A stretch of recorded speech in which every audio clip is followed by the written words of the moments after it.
Hey y'all, welcome back to my channel. If you're new here, my name is Stephanie and I appreciate y'all stopping by. Today will be my first of many holiday themed videos for this upcoming holiday season. In this video, I will be showing y'all how I made these 8 easy Christmas ornaments using all Dollar Tree supplies. The only thing I'll be using in this video that wasn't from Dollar Tree is the paint. I hope y'all enjoy the video, and if you do, please give it a thumbs up and be sure to hit that subscribe button if you haven't already. Let's go ahead and jump into the first DIY. For this first project, I used a few packs of these wooden letters from Dollar Tree. I decided what words I wanted the ornaments to say and laid out all the letters. I started by using a ruler and a pencil to mark where I needed to make holes in the tops and bottoms of each letter. For the word joy, I tried to mark all the letters close to the middle to keep them lined up as straight as possible. I was able to mark the centers on the J and the O, but for the Y I had to mark the top on the left side close to the middle, and for the bottom I went ahead and marked the middle, so this one was a bit off, but it still turned out great. I used a thumbtack to make the holes in these letters. I placed the letters down on a solid flat surface so that they were less likely to crack, and using a bit of pressure I pushed the thumbtack through the letter on the marks. You don't want to put too much pressure behind the tack or the wood will crack and break, but if you use a slow, steady pressure, the thumbtack will easily go through the wood. Once I had the thumbtack pushed through the top of the letter, I carefully twisted the thumbtack back and forth to widen the hole a little bit more for the jump ring. After I pushed the thumbtack all the way through the front side of the letter, I removed it and flipped the letter over and pushed it back through from the back side. I then repeated these steps to put the holes in the remaining 2 letters. Next, I used Waverly chalk paint in the color crimson to paint the letters J and Y. Then I used Waverly chalk paint in the color Snow White to paint the letter O. Once the letters were dry, I took some sandpaper and sanded around the edges and on the front and back of each letter to give them a more aged and distressed look. This is how all 3 letters looked once I had them sanded. I used some jump rings to connect these letters together. I started at the top of the J and opened up the jump ring and placed it through the hole on the top and closed it back up. This will be the hanger for the ornament. Next, I opened another jump ring and placed it through the front side on the J at the bottom and then placed the other end of the jump ring through the front side of the top of the letter O and pinched it closed. Then I continued to repeat this step until I had all 3 letters connected with the jump rings. I took one of these silver bells and attached it to the bottom of the Y using another jump ring. To finish off this ornament, I took a piece of twine and placed it through the top jump ring and tied it in a double knot and cut off the excess twine, and this one is finished. I repeated these same steps to make the other 4 ornaments. Here I wanted to show that not all words are going to be able to be connected in the middle, so for those words like Noel, I laid out the word and found a straight line where all the letters were touching, and that's where I placed the ruler to make the marks for the holes. I am super happy with the way these ornaments turned out. They were pretty quick and easy to make, and the possibilities are endless. Moving right along to the second DIY. For this next DIY, I used one of these wooden birdhouses from Dollar Tree and some skewer sticks. I started by measuring out the length I needed to cut the pieces of the skewer stick by placing the stick up against the side of the birdhouse and marking it with a pencil, then cutting it to size. I then used that first piece as a guide to cut out 29 more pieces, roughly the same length, to cover both sides of the birdhouse. Now it's okay if the sticks don't actually touch the base of the birdhouse, since I'll be covering it up here in a few minutes. After I had all the pieces cut, I took some wire pliers and gently twisted the perch off the front of the birdhouse so that I would have a flat surface to work with once I got there. Next, I used hot glue to attach the skewer stick pieces to the sides of the birdhouse.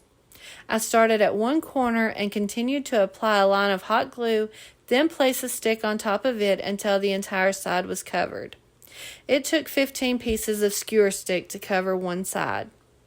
You may notice I'm using a different glue gun for this video.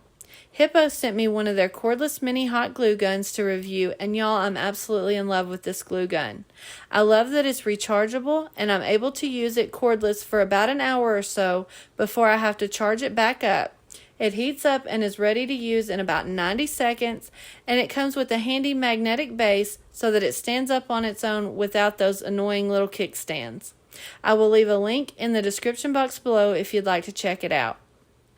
Once I had both sides covered, it was time to work on the front. I started by measuring out 2 more skewer pieces to go on the front corners of the birdhouse and cut them to size. I then used some hot glue to attach one to each corner of the front of the birdhouse. Next, I took another skewer stick and measured long ways across the front of the house so that the piece would fit snugly between the 2 corner pieces and cut it to size. Again, I used hot glue to attach this piece to the front of the birdhouse. For the front of the birdhouse, you will have to measure each stick individually since it gets more narrow as you get closer to the roof. I continued to measure, cut, and attach pieces of the skewer stick to the front of the birdhouse until I got to the opening at the top. I wanted to turn the opening into a window, so I cut a small piece of skewer stick that would fit snugly inside the opening and used hot glue to secure it in place. I found that using a pair of needle nose pliers made it much easier to place the stick inside the opening. I then cut a long piece of stick to go across the front of the opening and hot glued it into place to complete the window. To fill in around the window, I measured pieces of the skewer stick so that it would fill in the gaps between the sticks, but were short enough not to cover up the window, and hot glued them in place. I also went ahead and cut the end that was going to be the window frame at a slight angle so that it would look nice and neat. I continued to cut the skewer sticks to size and hot glue them in place on the front side of the birdhouse until it was completely covered. Then I went ahead and repeated these steps minus the window to cover the back. After I had the front and back covered, I decided I wanted to clean up the edges, so I used 2 more pieces of the skewer stick and cut them to fit the top of the birdhouse, right underneath the roof, and hot glued them in place. I did cut one end at a slight angle so that it would make a point at the top. Then, to clean up the sides, I cut 2 more pieces and hot glued them on each side to cover up the cut ends of the sticks. To make the door for the cabin, I cut 3 small pieces of skewer stick and hot glued it to the front. I wanted the top of the door to be a bit slanted, so I made one of the side pieces a little bit longer than the other. Here is how the cabin looked once it was completely covered with skewer sticks. To cover the roof of the cabin with snow, I used a piece of white microfiber cloth. I made sure the fluffy side of the cloth was facing up and used hot glue to attach it to the top of the roof.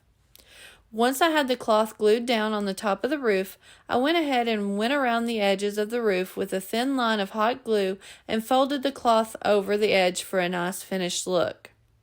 Next, I took 4 more strips of the cloth, and making sure the fluffy side was facing up, I used hot glue to attach it to the base so that it would look like snow. This is also going to help hide the areas where the skewer sticks was a little short and did not meet up with the base. When I had all 4 pieces glued into place, I went around the edges and applied some hot glue and folded the cloth over the edge for a nice finished look. After I had all the cloth glued into place, I went back and trimmed up any extra cloth from around the roof and the base. Next, I took 2 of these mini trees from Dollar Tree and removed them from their bases and hot glued one on each side of the front of the cabin. I did go ahead and put a small dab of glue behind the top of the trees for a little added security. Then, to finish off this ornament, I took one of these eye hooks and screwed it into the center of the top of the roof and tied on a piece of twine for a hanger, and this one's finished. I am absolutely in love with how this little log cabin turned out. It was a little more involved, but it was so worth it. Let's go ahead and jump into DIY number 3. For this project, I used one of these birdhouse ornaments from Dollar Tree. I started by removing the roof, fabric, and the other decorative accents so that I would have a blank styrofoam piece to work with.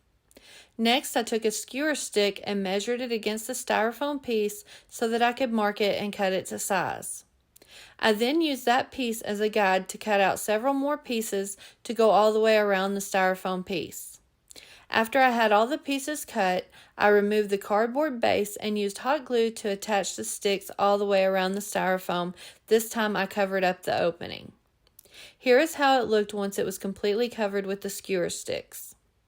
You can still see where the opening of the birdhouse is through the sticks, so I used this as a guide to place the circle from the original ornament and traced it onto the new birdhouse.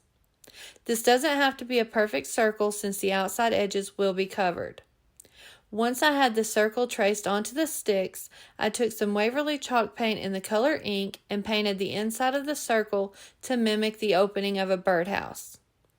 Next, I took one of these wired garland ties from Dollar Tree and used it to make a small wreath just a bit bigger than the circle and trimmed off the excess tie. When I was happy with the size and shape of the wreath, I took some scissors and trimmed it down so that it would be nice and neat.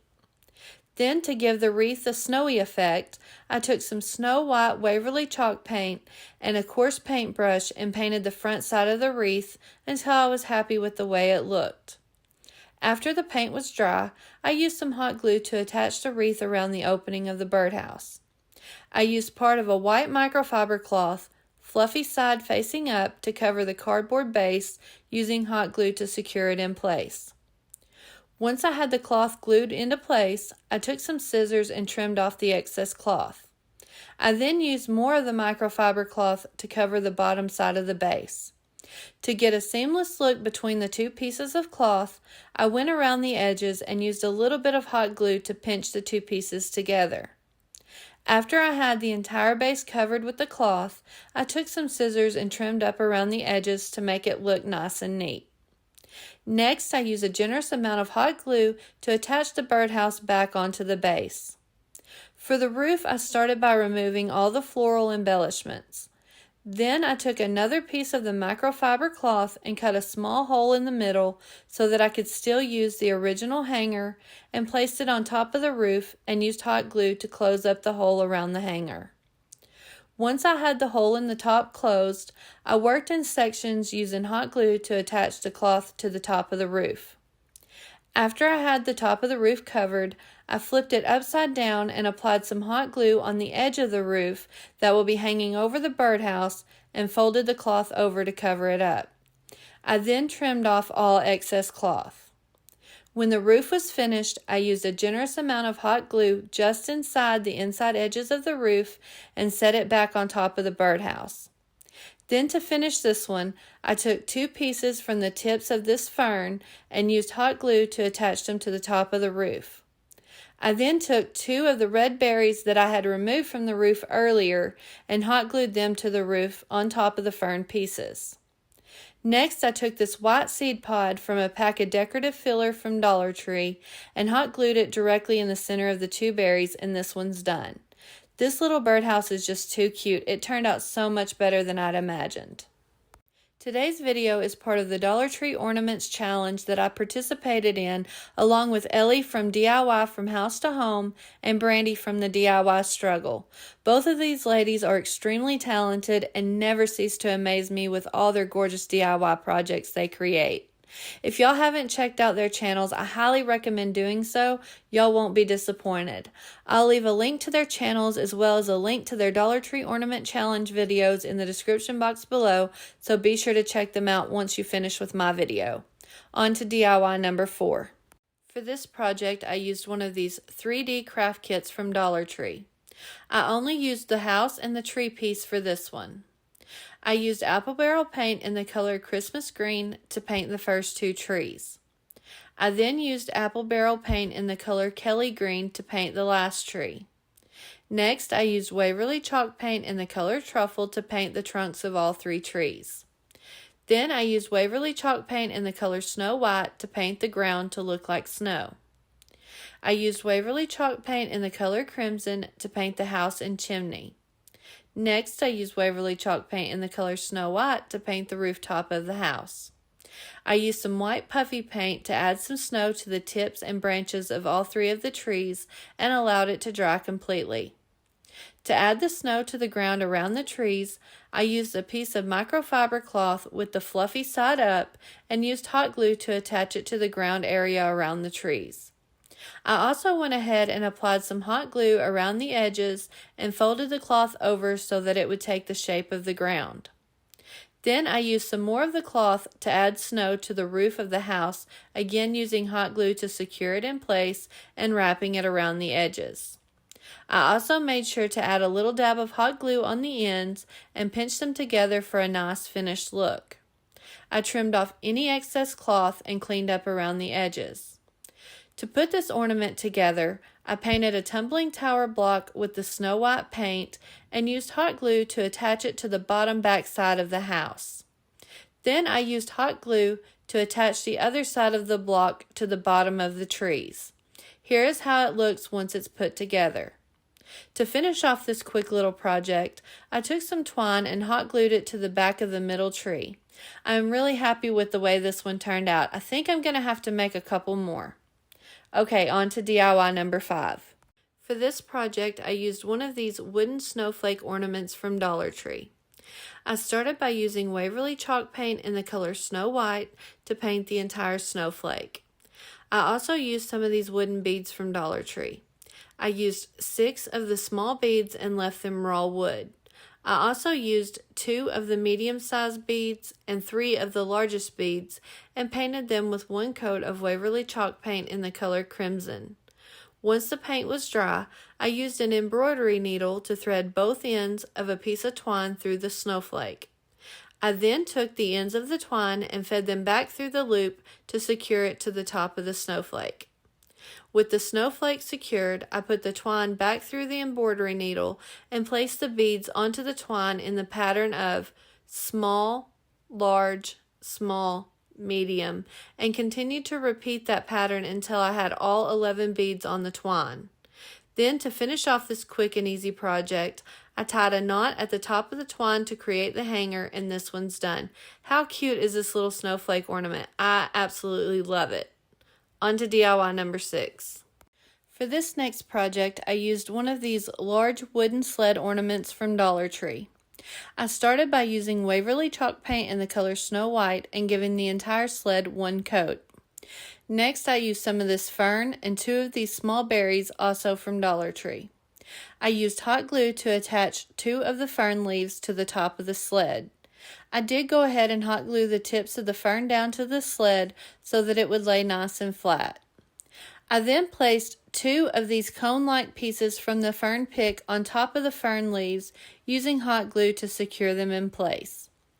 Next, I used hot glue to attach 2 of the red berries diagonal from each other to the arrangement on the sled.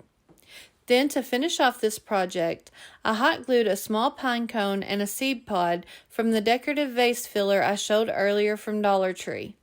I think this little sled turned out absolutely gorgeous. Let's jump on into DIY number 7. For this project, I used these 2 large ornaments from Dollar Tree. I started by taking everything off the front of both ornaments. This was easy to do just by grabbing a hold of the fabric and pulling it off since everything was attached directly to the fabric. Once I had everything off the ornaments, I took some sandpaper and sanded down the front side to remove any leftover pieces of glue and fabric. Next, I painted both ornaments with 1 coat of Waverly chalk paint in the color Snow White. This turned into one of those happy accidents. I guess I didn't fully sand the adhesive off the front of the ornaments, and when I used my heat tool to dry the paint, it caused the paint to crack, but I think it looks really cool, so I decided to leave it like this. Once the paint was dry, I took some of this burlap ribbon from Dollar Tree and measured it out so that it would fit across the center of the ornaments and cut it to size. I didn't want the lace on the burlap, so I pulled off the lace using scissors to cut the threads so that it would come off the ribbon. Next, I placed some hot glue along the top edge of the ribbon and placed it in the center of the ornament. Then I placed more hot glue along the bottom edge of the ribbon to fully secure it. I then flipped the ornament over and trimmed off the excess ribbon so that it was flush with the sides of the ornament. I repeated these steps to attach a ribbon to the other ornament. Next, I used 2 of these snowflake wood shapes from Dollar Tree. I used hot glue to attach one to the center of the burlap ribbon on both ornaments. Then I used some of these buttons from Dollar Tree. I picked out 2 small buttons that I thought would go best with this project and used hot glue to attach them to the centers of the snowflakes. Next, I reattached the hangers to the top of both ornaments. I made 2 shoestring bows out of twine and placed a silver bell on one of the end of each bow tail and used some hot glue to secure it in place. Then, to finish up this project, I used hot glue to attach one of the bows to the top of each ornament and added 2 more of the buttons to the middle of the bows, and this one is all done. Y'all, these turned out amazing. These have to be my favorite out of all of today's ornaments. Let me know in the comments which one is your favorite. And last but not least, DIY number 8. For this last project, I used some of these letter tiles from Dollar Tree. I picked out the letters to spell out our last name and used hot glue to attach all the tiles together. You could also use wood glue if you're worried about the hot glue holding long term. Next, I used one of these clear plastic ornaments from Dollar Tree. I started by filling up the bottom of the ornament with Epsom salt. When I was happy with the amount of Epsom salt, I placed the tile word down inside the ornament using a small pair of pliers to get it placed just how I wanted it. I then added a bit more Epsom salt until it looked like the tiles were sitting in snow. To decorate the inside of the ornament, I used one of the cone-shaped pieces and some fern from the fern pick that I've been using the whole video and placed them inside the ornament behind the tiles with just a bit of fern visible underneath the tiles in the front. Then I cut off a couple bunches of these red berries and placed the larger bundle in the ornament behind the tiles and the 2 berries in front of the tiles. When I was happy with the decorations, I replaced the top of the ornament. Now I decided I wasn't super fond of the silver top, so I went ahead and wrapped the entire top with twine using hot glue to secure it in place. I started just underneath the silver top and added a dab of hot glue to the ornament and started wrapping the twine until I had it completely covered. Then to finish off this project, I added a twine hanger and this one is complete. I really do love how this one turned out as well. I want to make a few more of these for gifts. Here is one final look at all 8 of today's Dollar Tree ornaments. I absolutely love how all these turned out. I love that I was able to take a couple of everyday items from Dollar Tree and turn them into beautiful ornaments for our Christmas tree without spending a fortune. Which one of these projects is your favorite? Let me know in the comments below. This was a tough choice for me because I absolutely love them all. But if I had to pick only one favorite, it would be the large ornaments with the buttons and the burlap. I want to thank each and every one of you for stopping by, and if you enjoyed this video, please give it a big thumbs up. It really does help me out here on YouTube, and if you haven't hit that subscribe button yet, what are you waiting for? Click that button and stick around for a while. I have tons of fun projects on the way. Please don't forget to go check out Ellie and Brandy's videos from this challenge. I linked them in the description box below. I'll see y'all next time.